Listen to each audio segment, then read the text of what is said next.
kanilang paborito na kasama sa walang patunganggang paglilista. Ang pinaka-memorable TV icons ang ililista natin ngayon. Ibig sabihin, yung pinaka-natatangi ang karir sa telebisyon. Ang pinakakapuri-puring anak ng TV. Backgrounder muna tayo. Alam ba niyong ang pinakaunang TV broadcast sa Pilipinas ay naganap noong October 23, 1953 sa istasyong DZAQ-TV, Channel 3? 53 years later, malayo na ang narating ng telebisyon dahil in fairness, halos lahat ng bahay ngayon may TV na. Ayon nga sa isang 2004 survey ng Pulse Asia, 91% na ng urban households at 60% naman ng rural households ang may TV. Nilampaso na raw ng TV ang radyo bilang medium of choice ng mga Pinoy.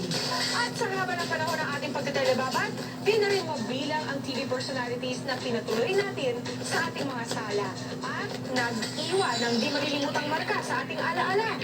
Pero bago natin ilista ang pinaka-memorable na anak ng TV, let's get to know our guest panelistas muna. At tanungin na natin sila, ano nga ba ibig sabihin pag sinabing TV icon? At anong criteria para ikaw ay tanghaling isang TV icon? Kapag ikaw ay tinawag na icon, ibig sabihin, nagre-represent ka na ng isang mas malaki pa sa'yo. At itong malaking nire-represent mo ay maaaring taglayin mo as a whole. You stayed on the air for several decades. Hindi lang 5 taon, hindi lang 3 taon. Long before you left the screen, nare-remember ka pa ng tao. That's basically the more important aspects of being an icon. First and foremost, he has to be original. And he has to be groundbreaking. Yung malinaw na, kung nakita ko itong artistang to, ito, musical to, comedy to, drama to, pang-fiction, news to. Ma-identify mo sila kaagad pag yun ang pinag-usapan. And when he started sounding, yeah, and of course, yung staying power. Longevity tsaka visibility, dalawang bagay yun. Kung meron kang daily show, mas maganda.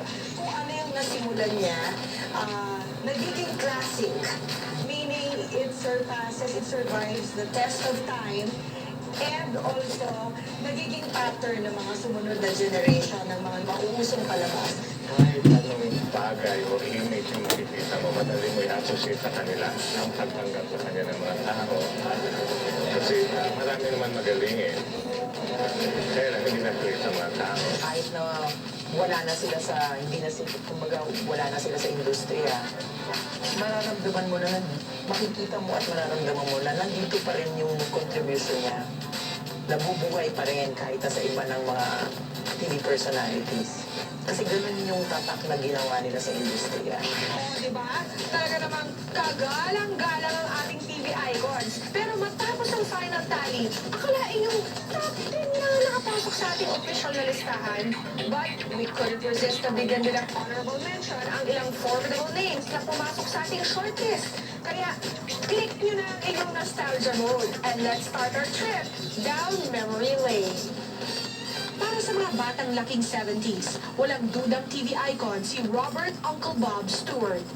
Ang American war correspondent na nagtatag ng GMA Network. Tuwing Sabado ng umaga, di mabilang ang mga batang naglaway sa mga laruang featured sa Uncle Bob's Lucky 7 Club. Nag-enjoy din sila sa parlor games ni Uncle Bob. Kasama ang puppet worm na si Pancho at puppet elephant na si Spanky.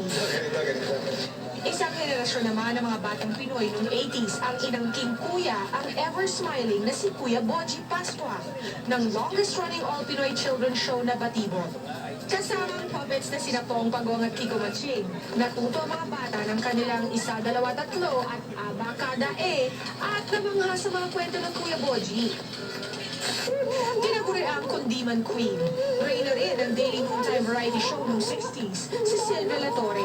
Sa The Big Show at Oras ng Ligaya, kasama ang partner niyang si Oscar Obligacion. May weekly sitcom pa siyang Tang Tarang Tang, kaya't highly visible talaga noon si Tita Ibiang.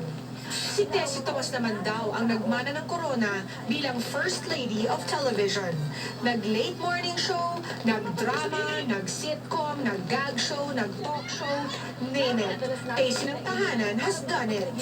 We are watching us tonight on our very Naging pinakasikat na TV personality noong 70s. Ang galing-galing na host na si Ariel Ureta sa Noontime Matinee, 12 O'Clock High at Ariel Contina. Siya rin ang may likha ng popular na Over the Bacol noong 90s at hanggang ngayon, usap-usapan pa rin kung totoong pinagbisikleta ba siya sa Camp Crame noong martial law. TV icon din si Jessica Soho ng unang nakilala noong 80s bilang walang takot na reporter na nag-cover ng hostage crisis, natural calamities, coup attempts at killer earthquakes. Idolo siya ngayon ng maraming nangangarap maging broadcast journalist. Patigim pa lang po yan ha. Break muna tayo sa aming pagbabalik. Sisimulan na natin ang opisyal na listahan ng pinaka-memorable TV icons. Walang ibatay. Tingnan natin ang opisyal na listahan ng pinaka-memorable TV icons. Ayon sa ating mga panelista, sa ating unang entry, sinong hindi nakakaalala sa kanyang groundbreaking TV show na nagsulong ng musikang Pilipino. Pasok sa number 10, si Tita Armida Sigon Reyna.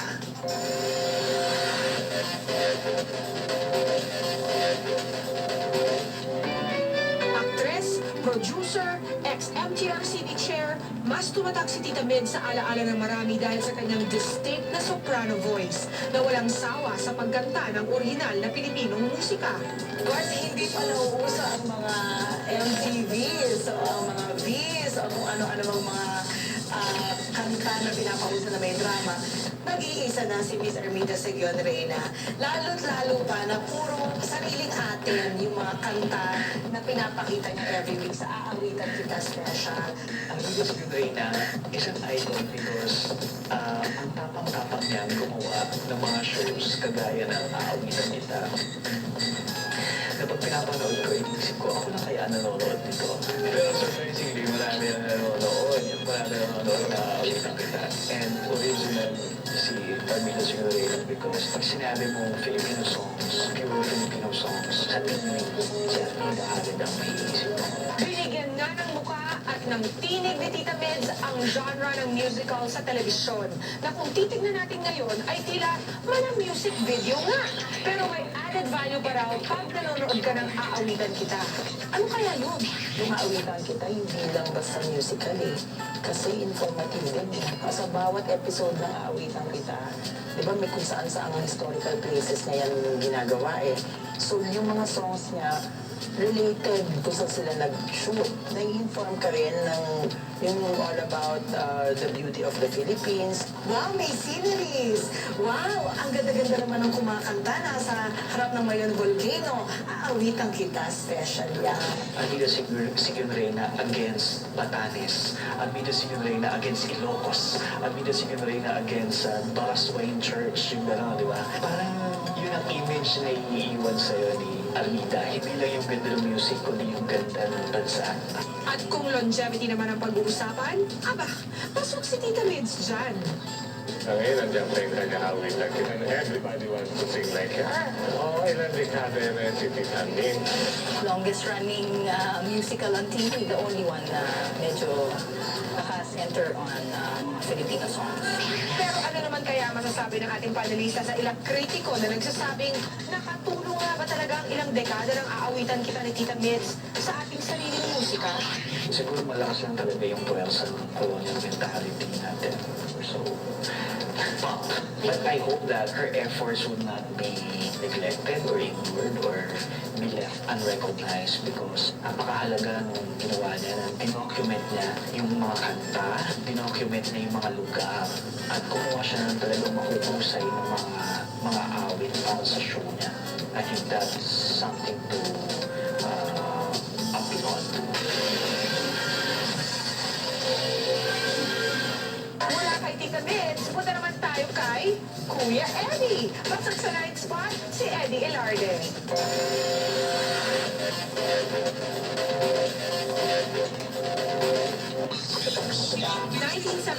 ang unang namayagpag sa telebisyon ang noontime show na Student Canteen. Kasama dito ni Kuya Eddie, sina Laila Benitez, Bobby Ledesma at iba pa.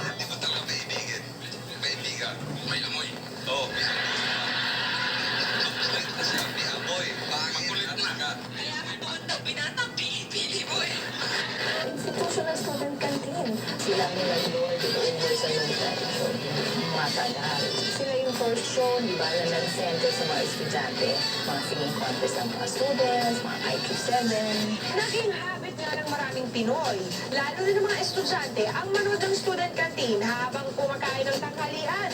At tumatak din sa kanila si Kuya Eddie bilang quintessential quizmaster sa educational quiz portions ng programa. Ang student canteen na napapakinggan mo sa radyo, simultaneous, both radio and on television, on GMA 7. So, kilala si Eddie Ilanda sa buong Pilipinas. Bagamat kilala rin bilang politiko, sumikat din si Kuya Eddie sa kanyang drama program na kahapon lamang, kung saan nagbibigay siya ng payo, lalo na sa mga may problema sa pag-ibig.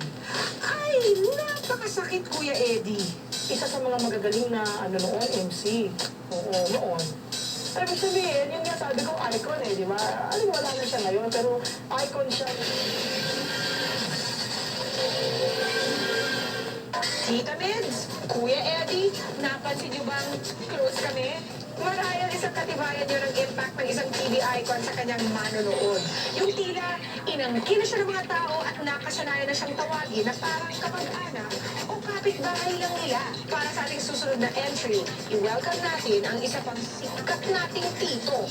Pasok sa number 8, si Tito Pepe Pimentel.